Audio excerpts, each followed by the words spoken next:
ফাতিহা মানে খোলা, দরজাটা বন্ধ আছে, ইফতাল বাব, দরজাটা খুলে দাও। ফাতিহা মানে খোলা, কোনো জিনিস বন্ধ থাকলে ওটাকে খুলে দিলে আরবিতে ফাতিহা বলা হবে। মুফাসসিরিনরা লিখছেন, যখনই তুমি পৃথিবীর সব থেকে বড় গ্রন্থ, এর ওপরে আর কোনো কিতাব নাই, বিসমিল্লাহ বলে যখনই খুলবে প্রথমেই ফাতিহাকে পেয়ে যাবে।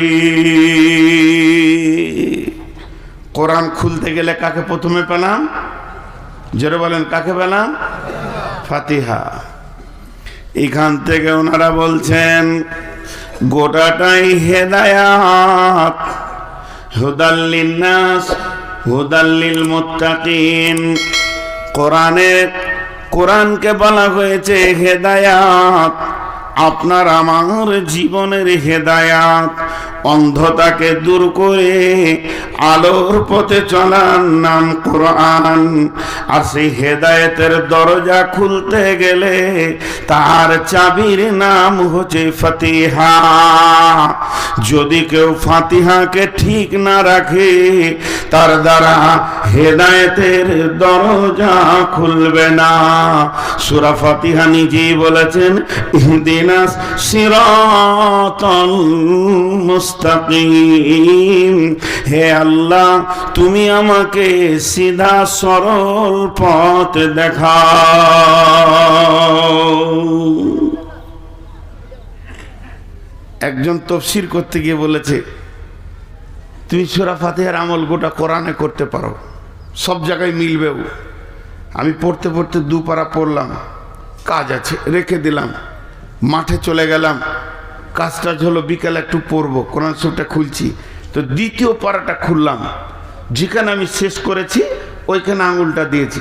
বলছি যদিও ওখানে আঙুল দিয়েছো তো তুমি বিসমিল্লাহর পরে পরে যদি সূরা ফাতিহা পড়ে নাও, তারপরে যদি শুরু করো মা আসাবাকা মিন হাসানাতিন ফামিনাল্লাহি ওয়া মা আসাবাকা মিন সাইয়্যাতিন ফামিন নাফসিকা ওয়া আরসালনাকা লিন্নাস, এইভাবে যদি তুমি পড়তে লাগো তো আরো সৌন্দর্য বেড়ে যাবে। তার কারণ হচ্ছে সূরা ফাতিহাটা হচ্ছে গোটা কোরআনের ব্যাখ্যা, আর গোটা কোরআন হচ্ছে সূরা ফাতিহার ব্যাখ্যা। অতএব ফাতিহা মানে খোলা। যেমন এবার তাফসীরে বলতে শুরু করলেন, যদি তুমি সূরা ফাতিহাকে ঠিক মতো আমল করো, যদি তুমি সূরা ফাতিহাকে ঠিক মতো আমল করো, পড়াশোনা করো, তাহলে তোমার জন্য সাতটা আসমানের দরজা খুলে যাবে, জান্নাতের 8টা গেট খুলে যাবে, আল্লাহর হৃদয়টা তোমার জন্য খুলে যাবে, তুমি জান্নাত পাবে, আল্লাহকে পাবে, কোনো আসমানে তোমাকে আটকাবে না। এরই জন্য এর নাম ফাতিহা। খুলো, তুমি খালি খুলতে থাকো, খুলতে থাকো, খুলতে থাকো। এমন চাবি তোমাকে দেয়া হয়েছে সূরা ফাতিহা। জি, এই ফাতিহা আর একটা নাম যদি ফাতাহ লেন, মুফাসসিররা বলছেন যদি তুমি ওটা ফাতাহ শব্দ লাও তার মানে দাঁড়াবে বিজয়ী। বিজয়ী, বিজয়ী মানে আপনার সঙ্গে আমার লড়াই চলছে, আপনারা বর্ডারে বাস করছেন, মানে মুর্শিদাবাদ নদিয়া লড়াই চলছে, বিজয়ী পতাকা তুল্যকে মুর্শিদাবাদ, বিজয়ী পতাকা তুল্যকে না নদিয়া, তো বিজয়ী। ফাতাহ মানে বিজয়ী। যদি ফাতাহ মানে লাও তাহলে প্রথমে তুমি আল্লাহকে বিজয়ী করবে, আল্লাহর দিলকে জয় করবে, আল্লাহর মহব্বত জয় করবে, আল্লাহর রেজামন্দি জয় করবে, আল্লাহর রহমতকে জয় করবে। এরপরে 7 আসমানকে ভেদ করে সিদরাতুল মুনতাহা ভেদ করে আরশের নিচে, আরশের ছাদের নিচে রয়েছে জান্নাতুল ফেরদাউস। সমস্ত জান্নাতকে তুমি বিজয়ী করবে, তোমার জন্যে আর জান্নাতের টেনশন থাকবে না।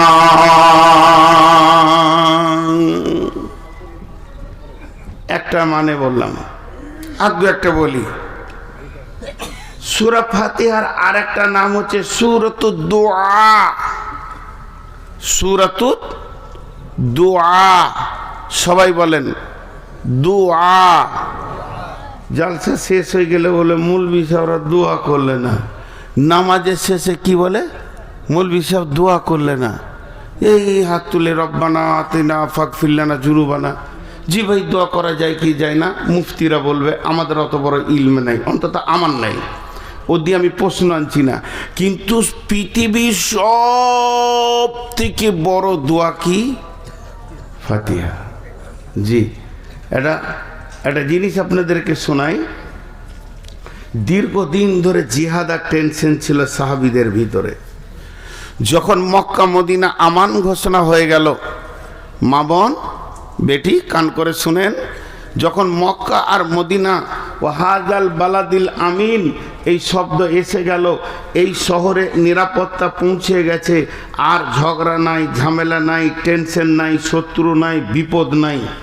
খালি একটাই টেনশন আছে, বারান্দায় কিছু লোক দাঁড়িয়ে আছে। এই টেনশনটা আমার কাটছে না, যে ওরা কেন দাঁড়িয়ে আছে, আমার কাছে পয়সা পাবে না, আমাকে মার্ডার করবে আল্লাহ জানে। যে নাম তারপরে তোকে দেখছি। এরা বসছে না কেন? এদের কি বসার ক্যাপাসিটি শেষ? আল্লাহ মাবুদ এদেরকে হেদায়েত দান কর। ভাই হাতে পায়ে ধরছি, বসে যায়, ইসলামকে সুন্দর করতে দেন। আপনি কেন অসুন্দরের জায়গায় এসে দাঁড়াবেন? জি, কথা বুঝছেন না? আপনি বুঝেন না আমার বাংলা কথা? কত চামড়ার সাইজ মোটা আছে গো। দেখিস রে বাপ, এই তোরা হাঁটাহাঁটি করবি না। এরপরে যেটা বলছি, দোয়া। দোয়া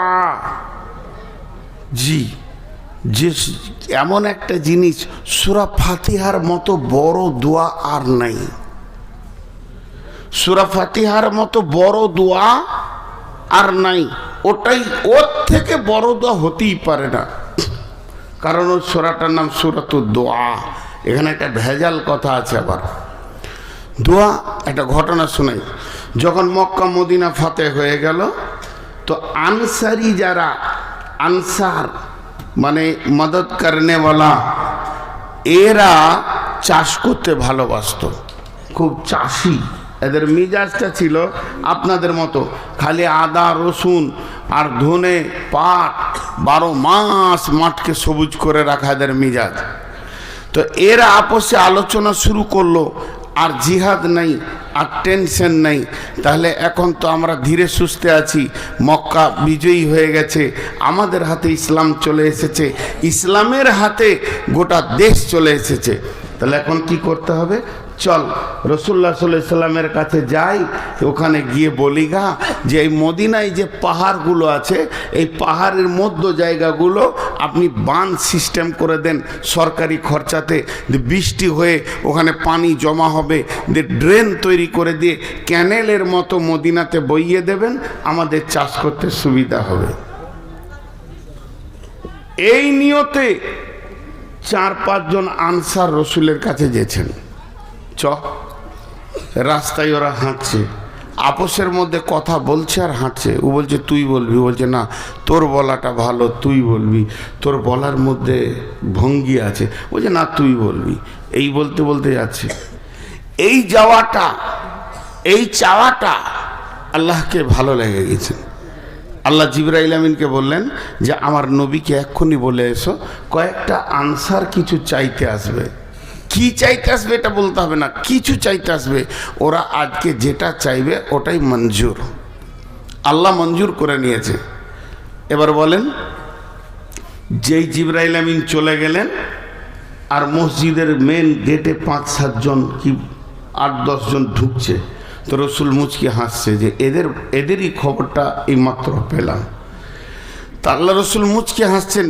রসুল্লাহ সাল্লামের এত দিলের ভিতরে আনন্দ পৌঁছে গেছে যে উনি থাকতে পারছেন না, হাসছেন আর বলছে এসো এসো। ও বলছে তুই বল, ও বলছে তুই বল। নবীজি বলছেন শোনো, তোমাদের আগে আমি মুখ খুলে দিলাম, তোমরা ভেবে দেখো তোমরা নিশ্চয়ই আমার কাছে কিছু চাইতে এসেছো।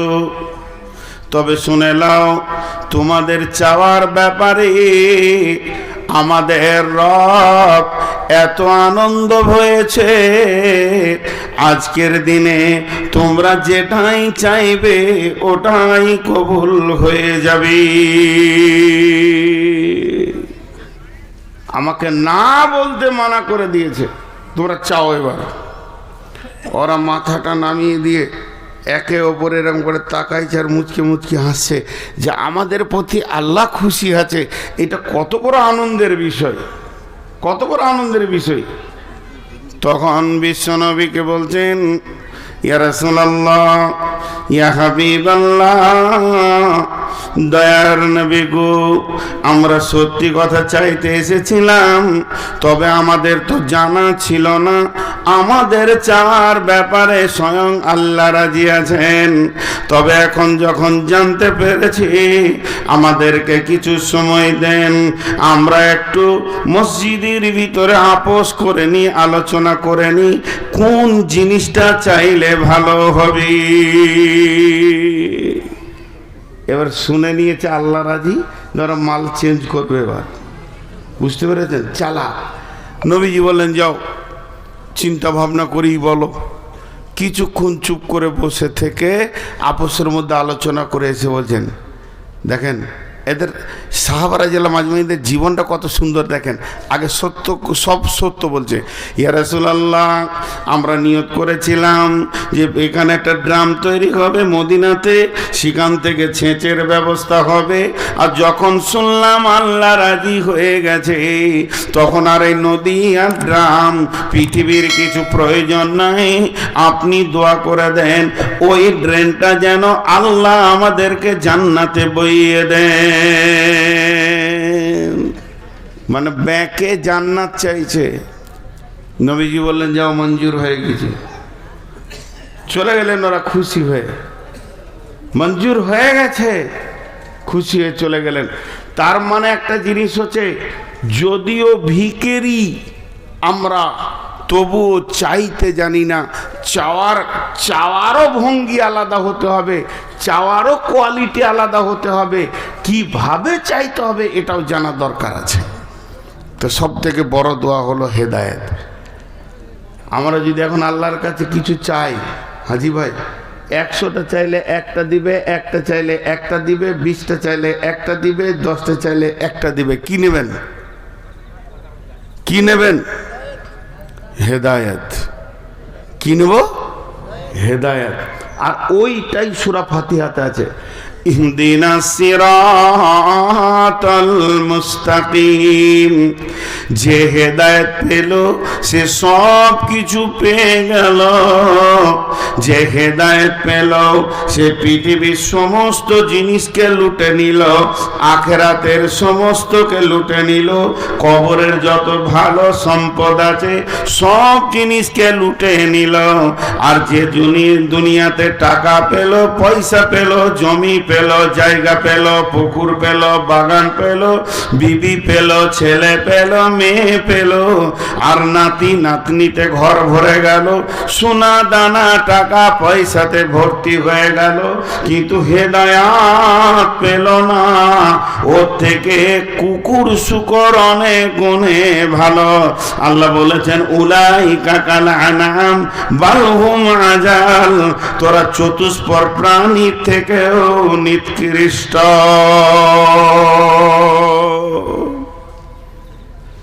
আর সেই হেদায়েতের কথাটা কোথায় আছে? সূরা ফাতিহার ভিতরে আছে। এখন একটা জায়গা কনফিউশন রয়েছে, বললাম যে একটা ভেজাল আছে এই নামটার ভিতরে। সেটা কি? আমরা কি বলি? রাসূলুল্লাহ সাল্লাল্লাহু আলাইহি ওয়াসাল্লাম বলেছেন লা সালাতা লিমান লাম ইয়াকরাউ বিফাতিহাতিল কিতাব। ওই নামাজটা হবে না যে নামাজে সূরা ফাতিহা নাই। সুন্নত নফল, অজি, আপনার কিনা সুন্নতে মক্কাদা, গায়ের মক্কাদা, যত নামাজ আছে, যে সলাতি হোক না কেন, ওই সলাতে কি লাগবে? জোরে বলেন, কি লাগবে? সূরা ফাতিহা। যদি কেউ সূরা ফাতিহা না পড়ে, ওর নামাজ হবে না। সূরা ফাতিহা পড়তেই হবে এবং প্রতিটি রিকাতে পড়তে হবে। ভেজাল চুকে গেল। কিন্তু আমাদেরই মতো মুসলমান, ইমানের দাবি আছে, সব ঠিক আছে, আমাদেরই ভাই একটা গ্রুপ, তারা কি বলছে? وَإِذَا قُرِئَ الْقُرْآنُ فَاسْتَمِعُوا وَأَنصِتُوا فَاسْتَمِعُوا لَهُ وَأَنصِتُوا لَعَلَّكُمْ تُرْحَمُونَ। হে বিশ্ববাসী, যখন কেউ কোরআন পড়বে, ওই কোরআন যখন সে পড়বে, তুমি ধৈর্য ধরে চুপ করে শুনবে, তাহলে আল্লাহর রহমত নাজিল হবে। এটা কোরআন।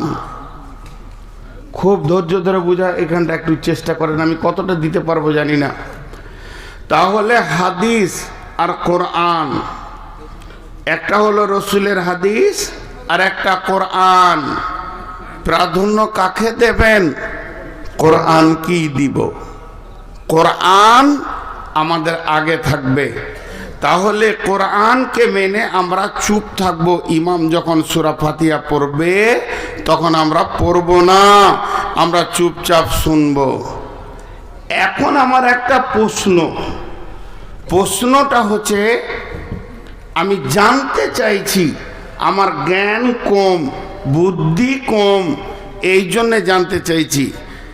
আল্লাহ তাবারাক ওয়া তাআলা গোটা কোরআনটা ওয়াকফ করেছেন বিশ্ব নবীর ওপরে এবং বলেছেন ওয়া ইন্নাকা লাআলা খুলকিন আযীম। এই গোটা কোরআনটা হলো বিশ্ব নবীর চরিত্র। শুধু তাই নয়, আল্লাহর নবী বিসমিল্লাহ থেকে মিনাল জিন্নাতি ওয়ান নাস পর্যন্ত গোটা কোরআনের শুধু হাফিজ নয়, কি বলতে চাইছেন, অভ্যন্তরীণ থেকে নিয়ে গভীর তথ্য পর্যন্ত আল্লাহ তার দিলে ভরে দিয়েছেন। তাহলে ওই যে আয়াতটা, ওয়া ইযা কুরিয়া আলাইহিমুল কুরআন ওয়া আনসিতু, যে আয়াতটা লাআল্লাকুম তুরহামুন, তোমরা চুপ করে শোনো যাতে করে তোমাদের উপরে রহমত নাজিল হবে। একবার নয়, 1000 বার আল্লাহর কসম দিয়ে বলবো, এই আয়াতটা বিশ্বনবী পড়েছেন, এই আয়াতটা বিশ্বনবী ব্যাখ্যা জানেন, এই আয়াতটাকে আল্লাহর নবী মুখস্থ ছিল, এই আয়াতটা কেন আল্লাহ বলেছেন সেটাও আমার নবী জানতেন। এতটা জানার পরেও নবীজির মুখে বার হচ্ছে কি, লা সালাতা লিমান লাম ইয়াকরাউ বিফাতিহাতিল কিতাব, তোমার নামাজ হবে না যতক্ষণ না তুমি সূরা ফাতিহা না পড়বে। শুনে নিলে হবে না, পড়ার কথা বলা হয়েছে। লিমান লাম ইয়াকরাউ আও আসমাও, শুনলেও হবে, যদি বলে দিতেন পড়লে হবে, পড়তে হবে আর শুনলেও হবে, তাহলে বলা যেত যে হ্যাঁ সূরা ফাতিহাটা শুনে নাও। কিন্তু আকরাও, যতক্ষণ না তুমি পড়বে, লা সালাত বলা হয়েছে, নামাজ হবে না। তাহলে আল্লাহ নবী এই আয়াতটাকে কি মানেন নাই? নাউজুবিল্লাহ, নাউজুবিল্লাহ, নাউজুবিল্লাহ, নাউজুবিল্লাহ, সুম্মা নাউজুবিল্লাহ মেনেছেন। এবার আসেন, আপনারা আমার সঙ্গে একটু ধ্যান দিয়ে শুনবেন। আমি যেটা ধরে আছি এটা কি? সবাই বলেন এটা কি? এটা কি? এটা তো চুল। এটা কি? এটা কি? কে বললে এটা চুল নয়? এই জায়গায় থাকলে চুল, এখানে আসলে দাড়ি, জিনিসটা এক। যখন খালি জায়গায় এক্ষুনি যদি একটা হাফেজ ছেলেকে বলা হয় বাবা তুমি খানি কোরআন পড়ো, কোন জায়গা পড়ো বলি নাই, ও এসে শুরু করলো বিসমিল্লাহির রহমানির রহিম আলহামদুলিল্লাহি রাব্বিল আলামিন, সঙ্গে সঙ্গে আপনারা আমি ধীরে সুস্থে শুনবো, কারণ এখন কোরআন তেলাওয়াত চলছে, চুপচাপ শুনলে আল্লাহর রহমত নাজিল হবে।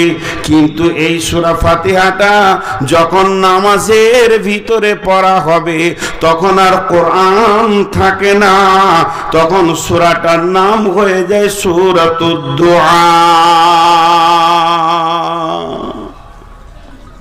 তখন ও আর কোরআনের জায়গায় থাকে না, এখানে থাকে না, এখানে চলে আসে, ওর নামটা চেঞ্জ হয়ে গেল।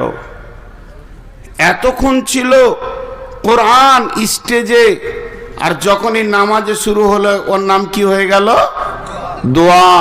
কারণ আল্লাহ বলছেন বিশ্বনবী যখন 5 ওয়াক্তের নামাজ নিয়ে আসলেন তখন সাহাবীরা প্রশ্ন করলেন মা সালাত, নামাজ কি? আল্লাহ নবী বললেন ইস্তাইনু বিসসবরি ওয়াস সালাহ, ধৈর্য এবং নামাজের ভিতর দিয়ে আল্লাহর কাছে চাও। আল্লাহর কাছে চাওয়া পাওয়ার মিডিয়ার নাম হলো সালাত। অর্থাৎ আপনি মসজিদ চললেন এখন উজু করে, আমি যদি জিজ্ঞেস করি কোথায় চললেন, তো বললেন নামাজ পড়তে। আরেকজনকে জিজ্ঞেস করছি কোথায় চললে, তো বলছে যে সালাত পড়তে। আরেকজনকে জিজ্ঞেস করছি কি করতে গেছে, যে উজু করে, তো ও সাদা করে বাংলায় বলছে কিছু চাইতে চললাম বাদশার কাছে। ভুল বলেছে, ও তো চাইতেই গেছে। আমি এখন উমরা ট্রাভেলস নিয়ে লোক নিয়ে যাওয়া আসা করি, আমার যারা বন্ধু বান্ধব আছে ওরা বলে তোকে আল্লাহ টাকা দিয়েছে তো ঘন ঘন খালি উমরা করছি রে। আমরা কে বললে? আমি গরিব বলি বারে বারে গেছি বাদশার দরবারে ভিক্ষা চাইতে, তোদের দরকার নাই বলি ঘরে শুয়ে আছিস।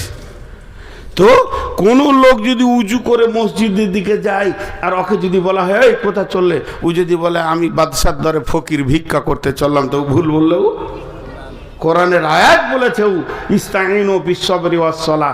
অতএব নামাজে যখন আমরা দাঁড়িয়ে যাই তখন ওই সূরাটার নাম কি হয়ে যায়? দোয়া। অতএব সবাই বললে অসুবিধা নাই। এরই জন্য বিশ্বনবী বলেছেন যে তোমাদের নামাজ হবে না যতক্ষণ পর্যন্ত তোমরা সূরা ফাতিহা না পড়বে। তাহলে সূরাতুদ দোয়া। এরপরে আসেন আর একটা নামের কথা বলি, ওটাকে বলা হয়েছে সূরা সাবা মাসানি, 7 আয়াতের সূরা। আর বলা হয়েছে সূরাতুল কাঞ্জ। কাঞ্জ মানে হচ্ছে গোডাউন, মালে পরিপূর্ণ আছে যে ঘরটা, ওইটা হচ্ছে গোডাউন। আল্লাহ সূরা ফাতিহার ভিতরে সম্পদের গোডাউনকে ভরে দিয়েছে। সূরা ফাতিহার আর একটা নাম হলো সূরাতুত তাফসীর। গোটা কোরআনের তাফসীর হলো সূরা ফাতিহা। শুধু তাই নয়, সূরাতুস শিফা, এই সূরাটার নাম মহা ঔষধ। এর মতো ঔষধ পৃথিবীতে কিছু নাই। এমন একটা সূরা যত বড়ই রোগ হোক না কেন, যত জটিল রোগ হোক না কেন, এই সূরাটা পড়ে যদি পানিতে পুঁগনি রোগীকে পান করানো যায় তাহলে ও রোগ সেরে যাবে।